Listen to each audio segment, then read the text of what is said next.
Trump's efforts could provide every child born in the U.S. to automatically receive $1,000 in a government-funded investment account. No application needed. And with the power of compound interest, this could be a complete game changer for your kid. Plus, families could contribute up to $5,000 per year, with the funds growing in a low-cost index fund tied to the U.S. market. In this episode, we'll break down the newly announced Trump savings account, how it works, how it's compared to a 529 plan, and whether parents should consider using both.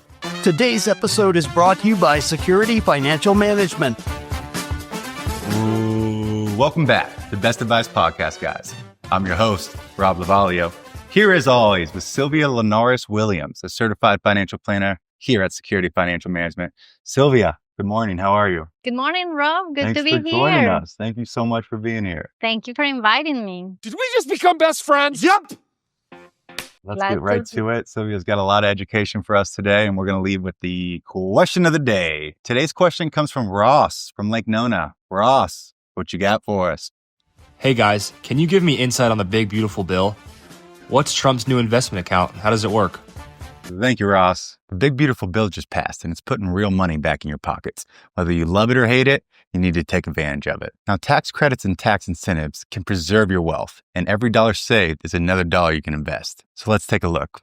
Overtime is no longer taxed up to certain amounts. If you're a single filer, the first $12,500 is no longer taxed. If filed jointly, the first $25,000. Now, the same thing works for tips. The first $25,000 of tips are no longer taxed. Next one here is child care tax credits, expanded from $2,000 to $2,500. Next, and a big one, is the interest you pay on your car loan can now finally be tax deductible. Now, the caveat, it has to be a car where the final assembly happened in America. If you buy that car, you can now deduct up to $10,000 of interest. Once again, more money in your pocket, more money to invest. Now, next is the standard deduction also got a bump. If you're married, it used to be $29,200.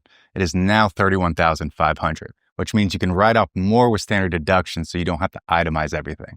Now, let's talk about the SALT cap, which is your state and local taxes. You're now going to be able to write off up to $40,000 of state and local taxes. And finally, bonus depreciation just went back up to 100%. This is huge for business owners and investors. Now, that's a lot to take in, but if you work overtime, get tips, or live in a high-tax state, you can save 30, 40, 50 in taxes, and you're eligible to apply these tax codes in your situation. Now, let's talk to Sylvia, the expert, and get a little more into it. Yes, this is big news. This could really benefit families who are looking to have children and everything. Sylvia, you are the expert in the field.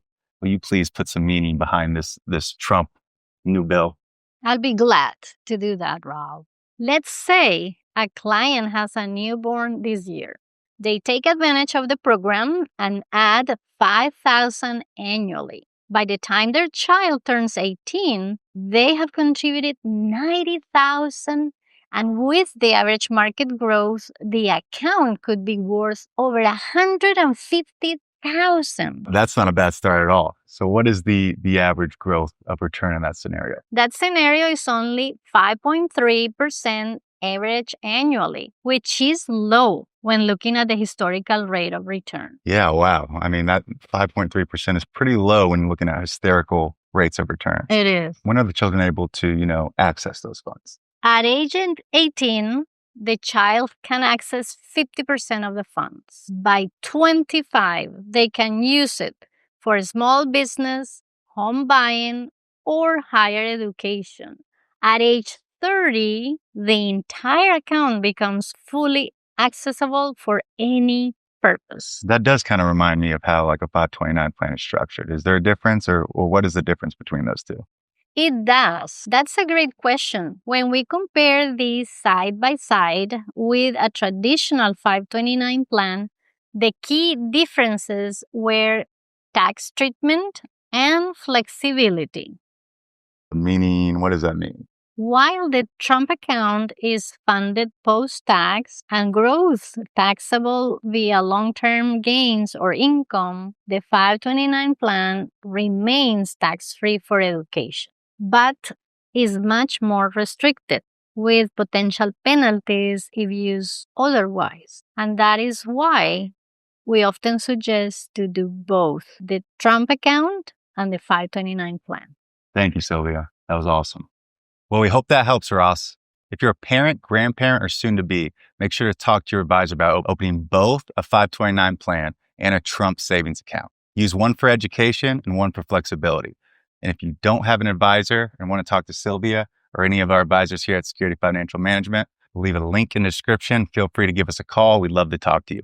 Remember, folks, the secret to wealth is not what you earn, it's what you keep. Happy days, everybody. This podcast is for entertainment and educational purposes only and is not intended as personal financial advice. Before making any financial decision, please do your own research and consult a financial advisor as needed.